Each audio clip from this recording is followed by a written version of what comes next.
Pickleball for life. What's up? Pickleball for life. We got Chris Nielson over here, baby, and Clinton Young. We're here. Where are we at, Chris? Where are we at right now? We are at the Bobby Riggs. What do they call it now? Bobby Riggs what? They call it racket and paddle, man, but it's a pickleball center, baby. Look at behind us. I don't see any rackets. There's only paddles now. There used to be a tennis center, and there were a tennis and pickleball. Now they're all pickleball, baby. We're out in Encinitas, California. Chris is visiting from Arizona, and we did our first podcast episode yesterday for Pickleball for Life. We're just dropping in today. Chris, what do you want to say about today's? We did a little warm-up drill session for an hour, and then we played some mixed doubles for an hour. What do you want to say? I said, do you like drilling out there? I actually do. I like getting better at things. Absolutely, man. So drilling is a ton of fun. And then I wanted to comment on this.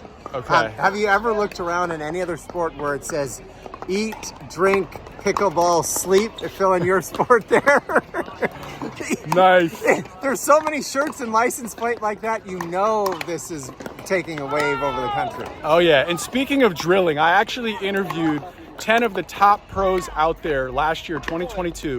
And I asked them, what is the number one thing you'd recommend any player in pickleball to get better? And want to know what every single one of them said, Chris? I bet you I know. Every single one of them said, you need to practice more than you play.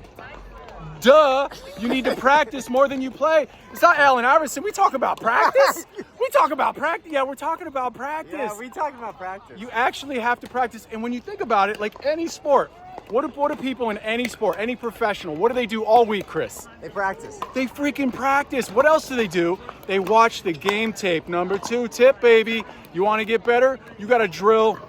You know, they said 60 to 70% of the time. That's to become a pro. If you don't want to become a pro, just do it once a week, baby. Once a week. Go out for an hour, even a half hour, and drill, right? Just drill with a partner. Hit the ball against the wall. Hit the ball off the paddle. Do something other than playing one time a week. Number 2, watch your game tape. What else do pros do, Chris? Well, they do all kinds of things. They watch the game tape. I want to add this to that. Okay, what you just talked go about. ahead. I know you guys love playing games, and I play with so many people that their warm-up is 2 times back and forth. I'm warm. Or I'm warm, let's go. But if you drill like this, drill for 10 minutes before you play. At least 10. And the only reason I say that, you're going to have more fun playing because you're going to play at a higher level. 100% You might get injured less too. Absolutely. That's the other thing. Like when I coach players how to play, I literally do calisthenics in the beginning, and people on the pickleball court look at me like I'm purple and have like 3 heads. You are like, an alien out they're there like, with what your are you calisthenics." doing? Like warming up your body?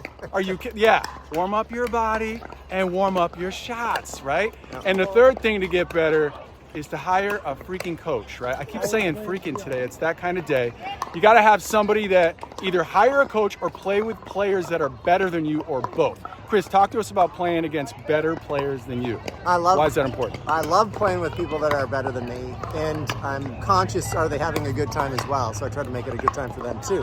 But they show you the errors you're making before you can get to a higher level.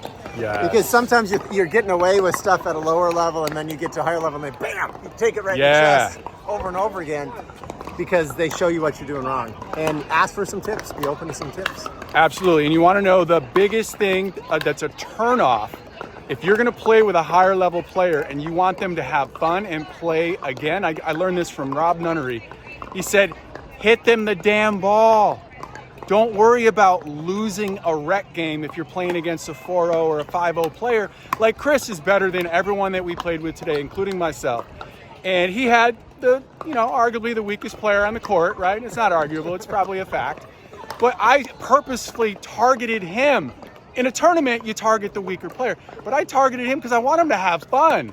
I don't want him to not hit any balls because he won't want to come back and play. So that's a tip I learned from pro Rob Nunnery. If you're going to play with higher level players, make sure you hit them the ball once in a while so they actually have fun. And you're going to learn more too when they smack it back at you. Right, and I'll add to that too. So I typically hit it at the best player on the court.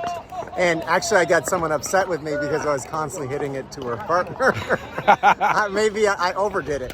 But I'm looking to get better. Again, show me where I'm not getting it right. Show me where my weak spots are. So I want the competition. Hit it to the better person and see if you can beat them. Yeah, and you'll find out real quick where your weak spots are when you hit it to the better player. But you know what? We're all about growth here, and that's how you grow, baby. So pickleball for life, hashtag go out and play some pickleball, baby. Woo! Later. Bye.